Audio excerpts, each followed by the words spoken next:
यह जो कविता है धरती, यह किस संदर्भों में है, किसान इस धरती पर किस प्रकार से उसका उपयोग कर पाते हैं, ठीक है, इसी सब को लेकर के यह कविता लिखी गई है। और बस आप लोगों को मैं बता दूं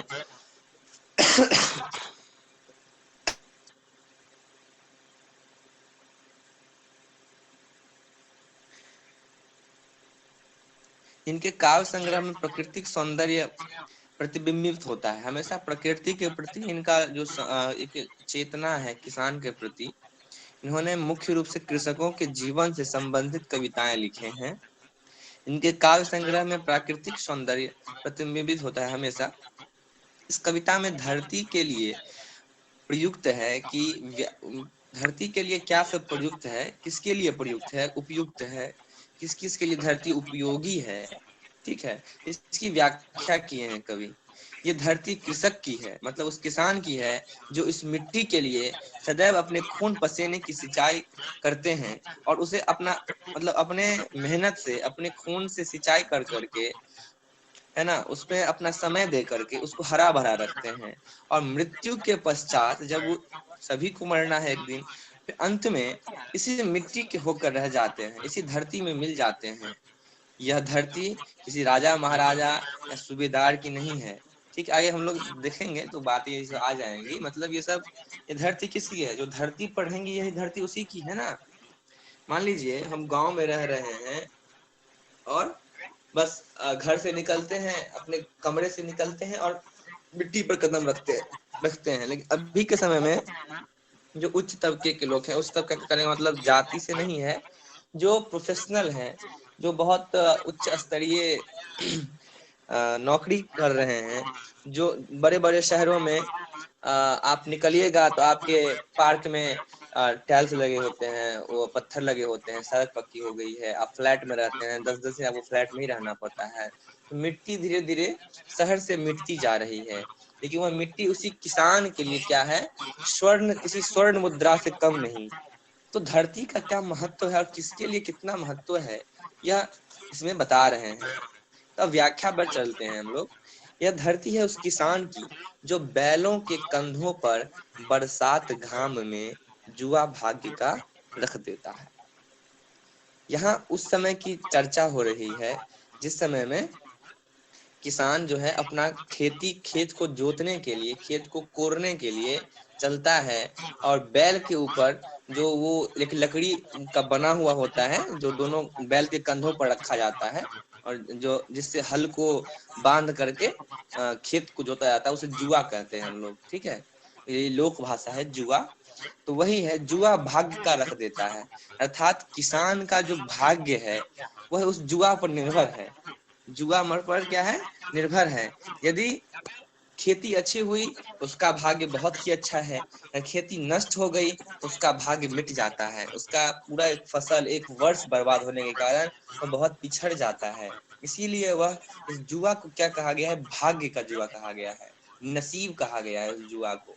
अगर साथ दे दे तो तकदीर बना दे, अगर साथ न दे तो तकदीर मिटा दे। ठीक है, यह धरती उस किसान की है जो बैलों के कंधों पर बरसात घाम में, मतलब बरसात के समय में वह जुआ बैल के कंधों पर अपने भाग्य को जुआ समझकर, ठीक है, भाग्य को जुआ समझकर बैल के कंधों पर रखता है और अपने खेत की ओर चल देता है। अगली पंक्ति है, खून चाट,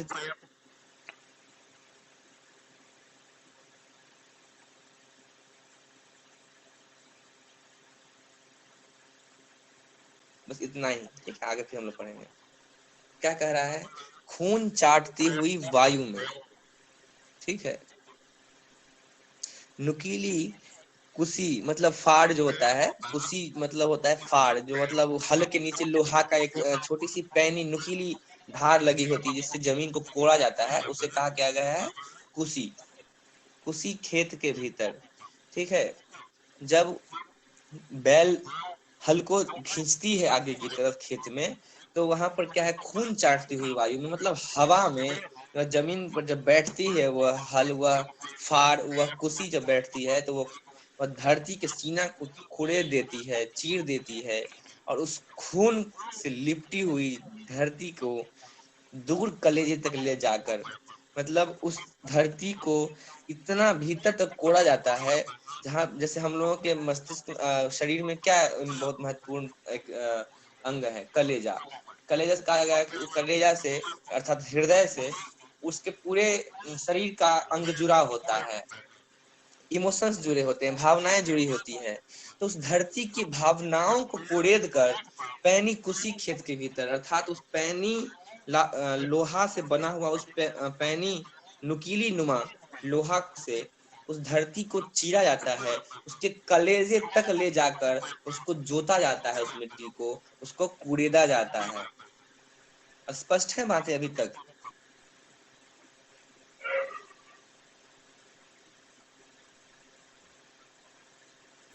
आप लोग जी बताएं, बातें स्पष्ट हुई? जी जी भैया। रजनी? जी भैया। हाँ, आगे बढ़ते हैं हम लोग। तो 5 डालकर और बीज फिर बो देता है। 5 डालकर, 5 डालकर, सॉरी 5 डालकर, 5 क्या होता है यह भी समझने की बातें हैं, ठीक है। 5 डालकर बीज बो देता है। 5 यह भी लोग, देखिए यहाँ पर क्या है ना, जो हम लोग ग्रामीण क्षेत्रीय इलाका में जिस शब्द का उपयोग करते हैं, जैसे जुआ हो गया, पैनी कुशी है, फिर जोतना कोरना, फिर 5 डालकर। अब 5 का अर्थ हमको जैसे लग रहा है, यह क्या है, जब वो हाँ। जब वो हल को एक साइड में रोक करके बैल को हम लोग क्या करते हैं, उसको एक जमीन में गाड़ देते हैं ताकि बैल भाग न जाए, तो उसे ही पास कहते हैं।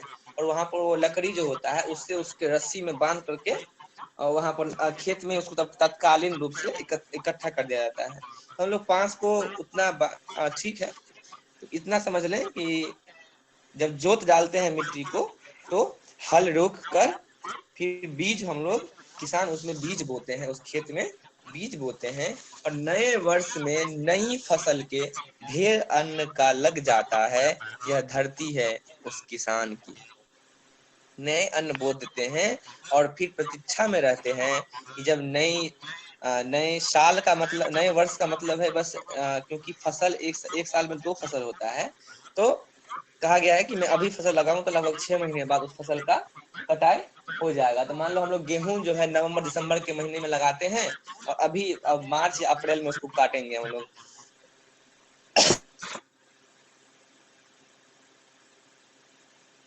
तो नए वर्ष में नई फसल की उम्मीद की किरणें जगती है और ढेर अन्न का लग जाता है। यह उस किसान की धरती है जिस धरती को वह अपने खून पसीने से सींचता है, उसमें बीज बोता है, और एक नए समय के साथ वह प्रतीक्षा में रहता है कि अन्न का ढेरी लगेगा, हम लोगों के जीवन में खुशहाली आएगी, में हम लोगों का जीवन आगे अच्छे से व्यतीत हो पाएगा। ठीक है, तो हम लोग किसान के बारे में बहुत अच्छे से एक पड़ाव कहानी का, एक इस कविता का यहाँ पर एक पड़ाव समाप्त होता है। दूसरी पड़ाव में क्या है, ध्यान देंगे, कवि ने यहाँ पे किसान की मूल बातों को रखा है और इसको दूसरे तथ्यों से क्या किए हैं, तुलना किए हैं। तब ध्यान देंगे क्या बोले हैं कवि।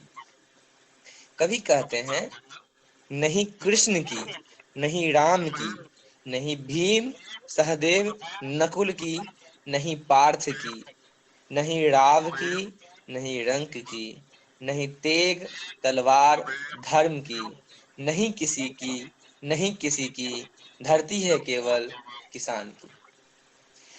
कवि कहना चाह रहे हैं, इस धरती पर जो भी आए अपना कर्म किए और चले गए, चाहे वो कृष्ण हो, राम हो, या वो पांडव हो, या वह पार्थ हो। पार्थ कहा गया है अर्जुन को, अर्जुन को हमेशा पार्थ कहा गया। भीम नकुल सहदेव और युधिष्ठिर, अर्जुन, ये 5 पांडव थे। तो सभी के बारे में भी, चाहे राजा हो चाहे रंग हो, कोई भिखारी हो चाहे कोई राजा हो, या कोई तलवार धर्म, कोई धर्मी हो, मतलब कोई भी आया, अपना कर्म किया, अपने जीवन को जी लिया, यश कमा लिए, व्यक्तित्व बना लिए, फिर इस धरती को अलविदा देते हैं। लेकिन जो कर्म किसान इस धरती पर कर रहा है, वह धरती सिर्फ किसान का ही है, क्योंकि किसान का जो कर्म है, जो किसान जो काम करते हैं और धरती का सुचारू रूप से सदुपयोग करते हैं, उस प्रकार से कोई नहीं किए हैं।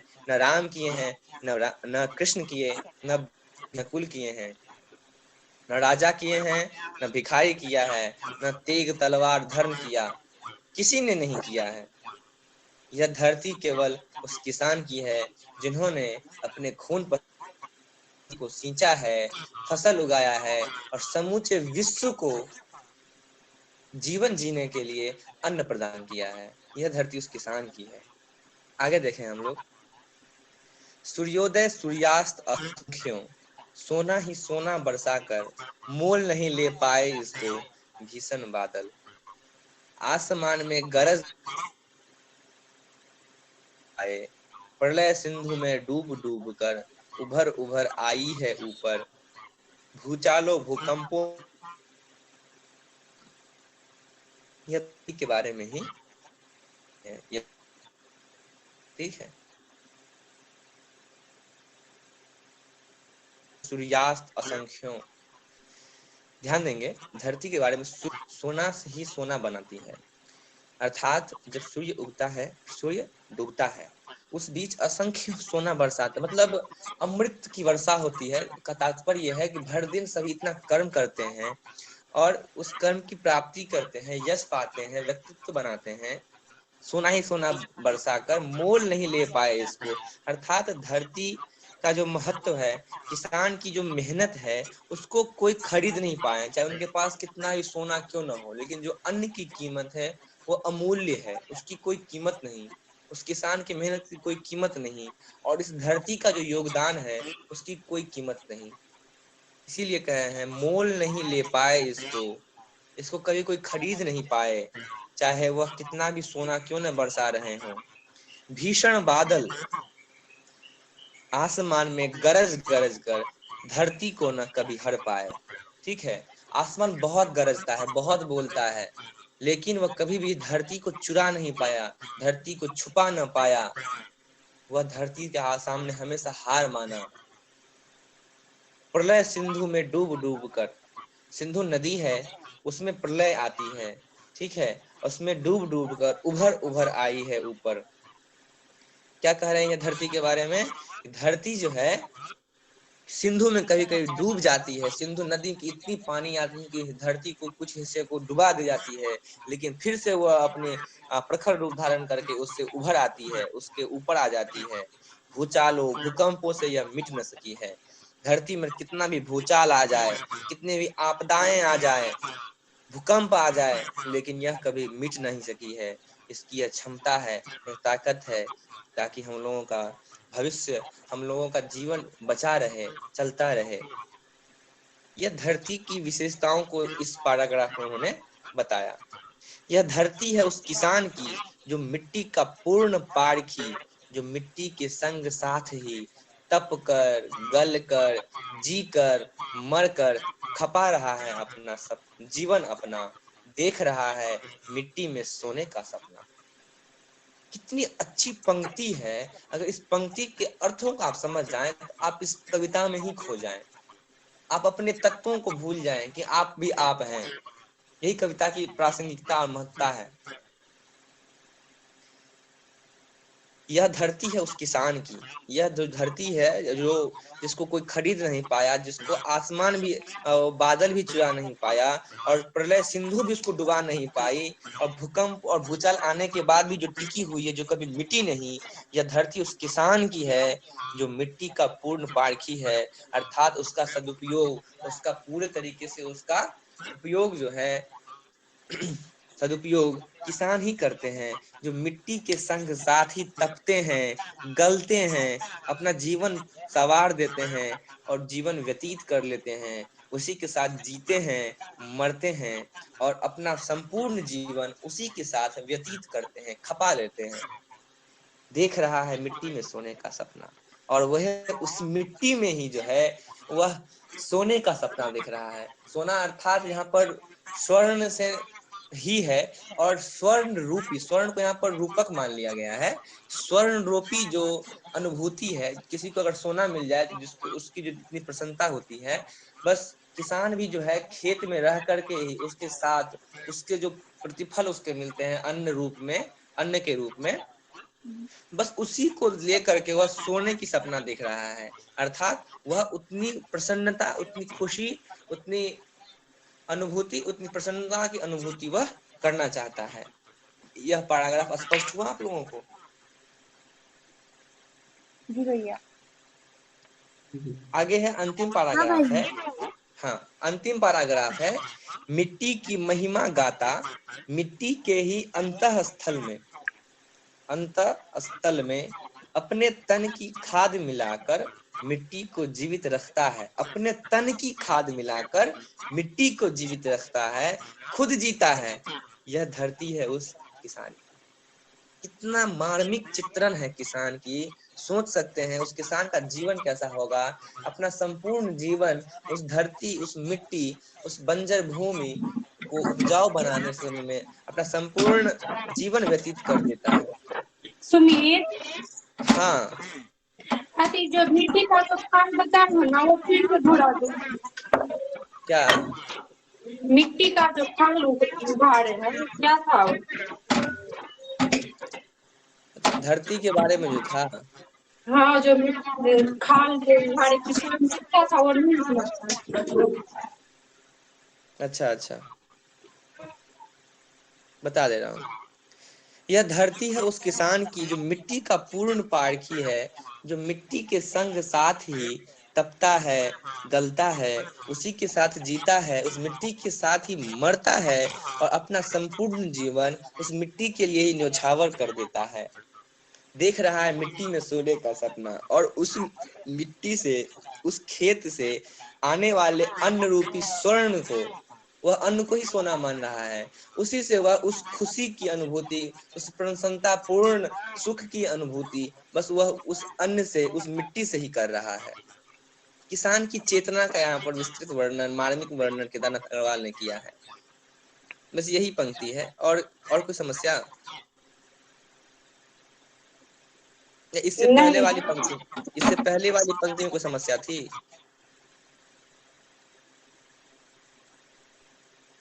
तो आगे बढ़ते हैं।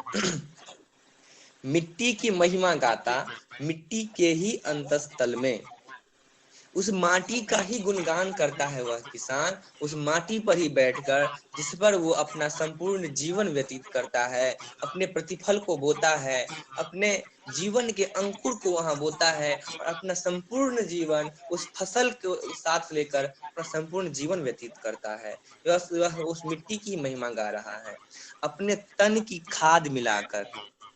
बस वो उस मिट्टी पर रहता है, उस मिट्टी के संग जीता है, और उस मिट्टी में अपने शरीर के खाद मिलाता है। शरीर रूपी, शरीर से निकलने वाले पसीना, खून, अपने मेहनत से उसको सींचता है और उसको उपजाऊ बनाता है उस मिट्टी को। इसलिए कहे अपने तन की खाद मिलाकर मिट्टी को जीवित रखता है।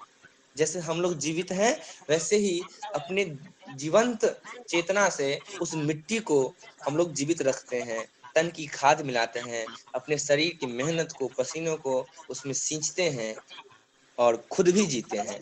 उस मिट्टी को जीवित रखता है वह किसान, और किसान स्वयं भी जीता है उस मिट्टी के संग।